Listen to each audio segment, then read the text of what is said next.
Here's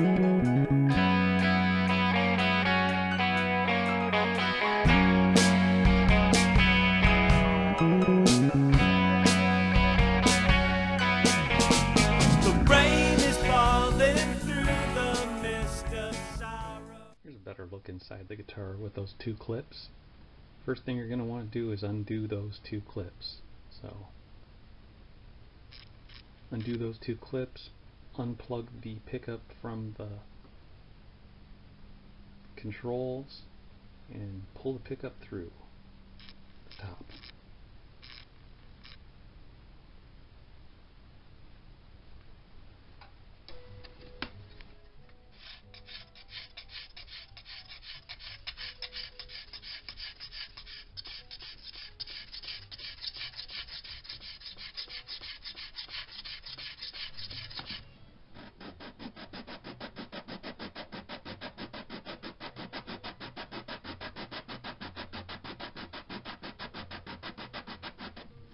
Something to be mindful of now. My bridge is already off, but if you're taking your Takamine bridge off, you want to be mindful of these two indexing pins that go into the bridge and the soundboard, and they help line things up. So beware of those. What I noticed with this one when I got it off is there's a huge bulge right here. So I used the T.J. Thompson belly reducer to flatten that out. I mean, it was going like this when I set the bridge on. Now it's good and flat, and we're ready to glue.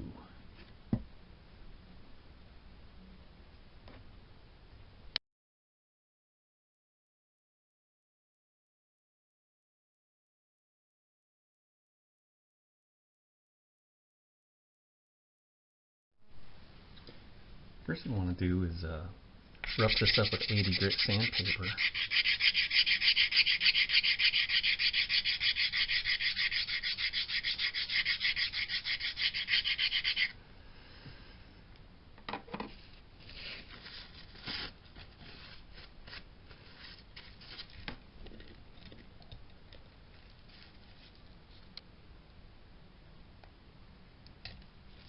And we'll wipe off the rosewood dust with acetone.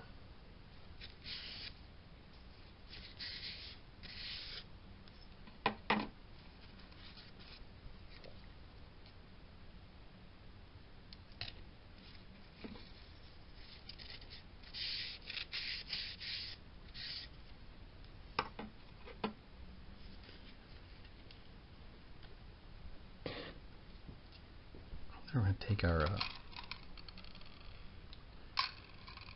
little indexing pins, a little bit of wax,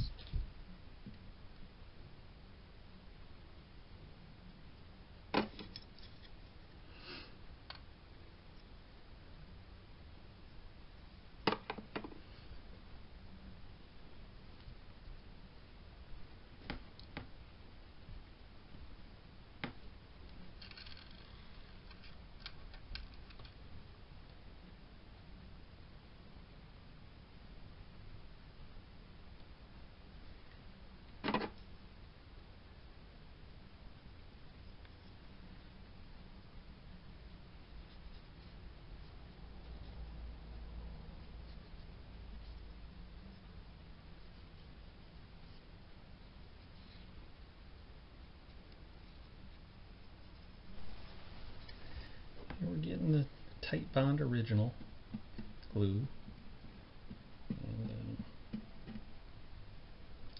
if you're thinking about doing this at home, I'd maybe rethink it. If you get the bridge off, be mindful of the pickup wire.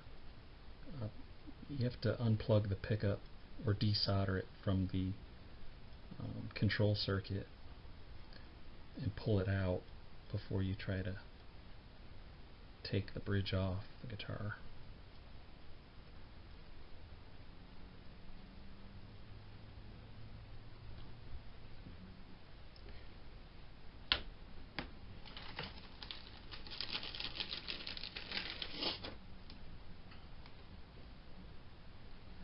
anytime you're dealing with, if you see a bulge where I'm showing you, it might be best to take it to a professional to press that down and make sure everything goes back together and fits right.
I'm going to wipe up some of this glue.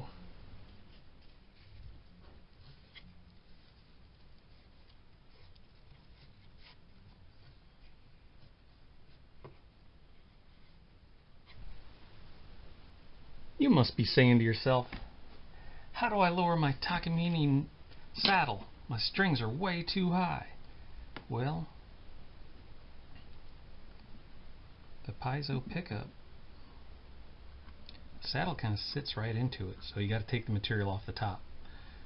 What I did already was calculated that I need to take 1.5 millimeters off the top, and I took the radius that was on it seemed more like 9.5, but the fretboard's 14 or something. Anyways, I did 12. I drew a line, and I took it down to the disc sander. I have this, I built this little table, little MDF table. It's only this big, but it goes right up against my disc sander, and I'm able to carefully do a radius line on that, carefully and accurately. So I did that first. I also marked where each string goes across so that I can add the compensation.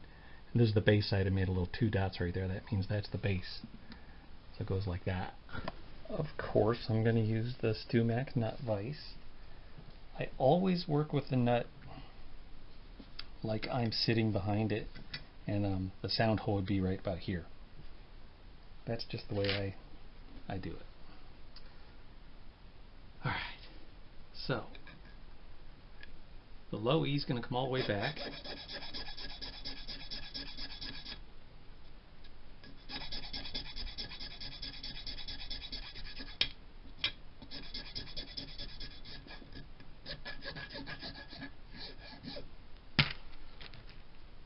Okay, so low E is going to be all the way back. The A is going to be somewhere right around in the middle. The D and the G are going to come pretty much all the way forward. The B is going to come, this is where the B falls, right here. That's going to come all the way back.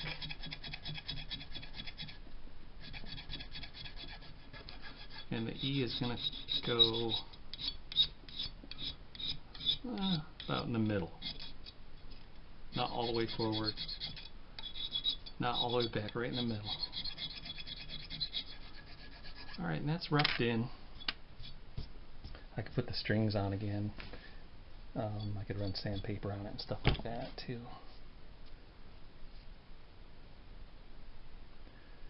It's pretty nice.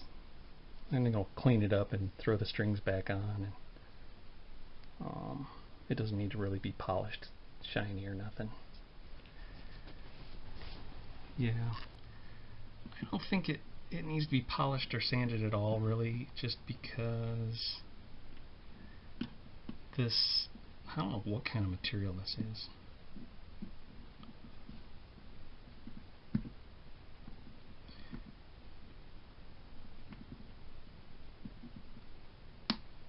I don't know if they want to call it plastic or what.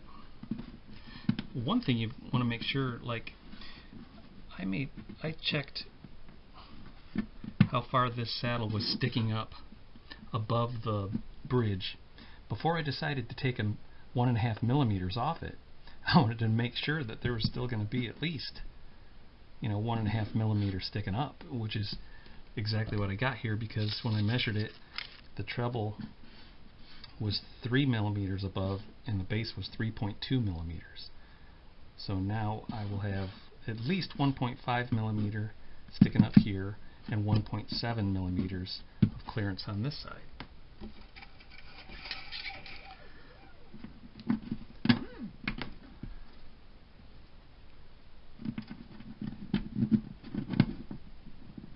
.5 millimeters, I guess, so it's going to be sticking up about 1/16 of an inch if I translate that into inches. Decimal inches would be, oh yeah, decimal inches is like 0.0625 maybe, I don't know, something like that.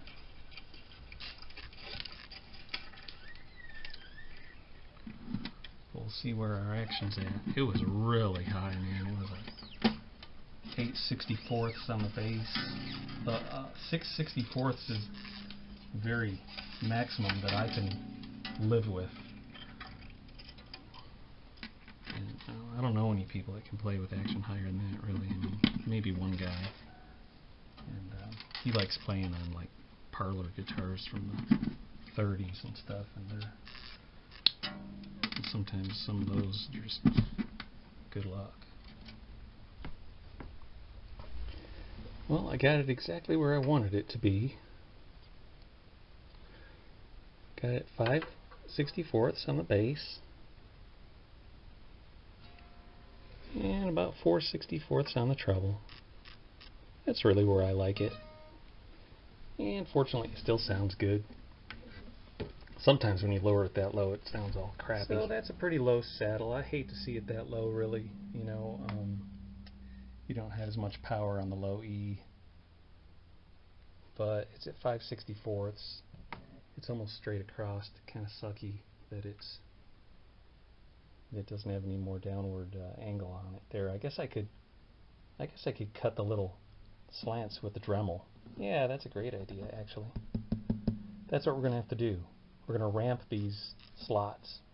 I'm going to come up with the Dremel and ramp them so that they'll have more of a upward angle here, right here, instead of straight across.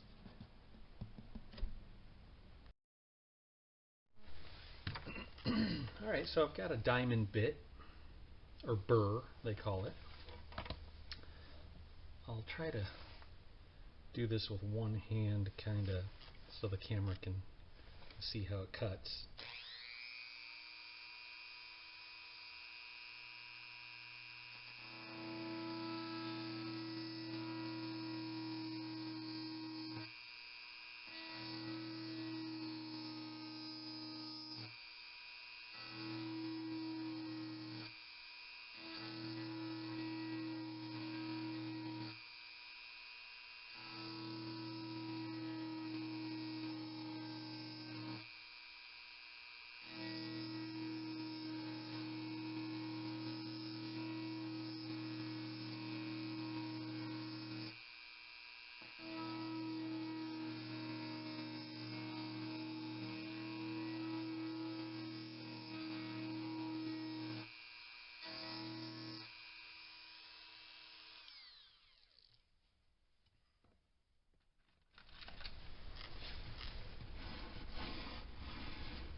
That looks alright.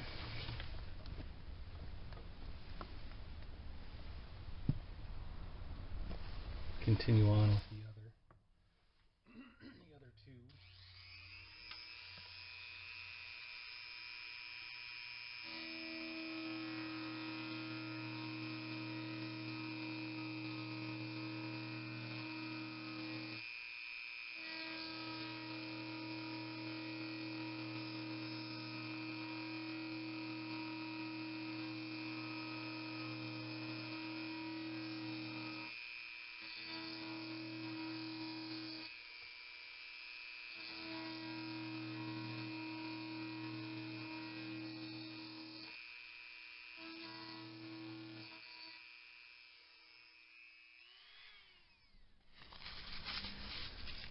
Now a little bit of fingerboard oil.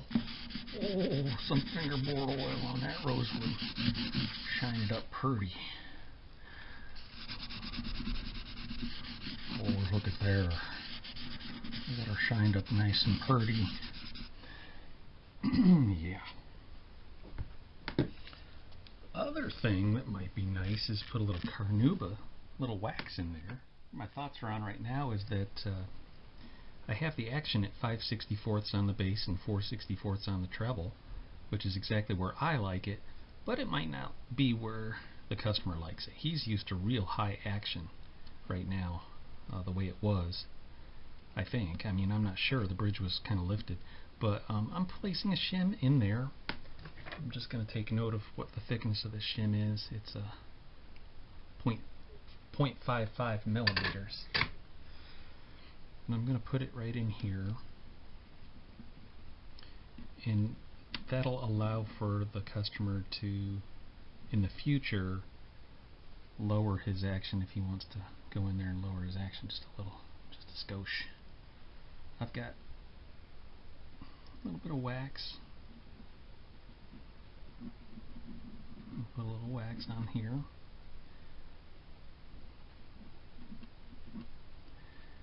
And I did put some oil on the wood, some oil and some wax. This is about wood preservation right there.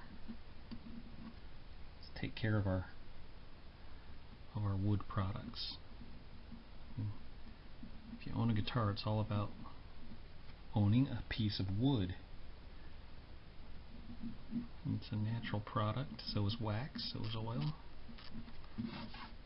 Going to help them string slots. And I guess I could put this wax on the nut slots also. Heard that's a good idea.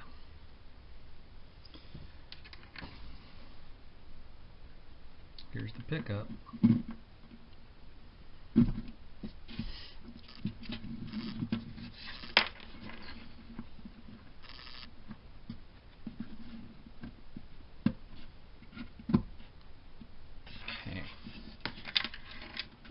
Plug this in. Here's a look inside the sound hole. There are two clips in the kerfing. They're put in there at the factory, permanently put in. So if you attempt to do this yourself, the first thing you're going to want to do, look in the mirror, is reach in there and unfold those. They're folded over twice with the wires going up inside. So I'm going to get back in here and put, there's two wires that go up inside of these, and you fold them twice, so kind of in thirds, I guess.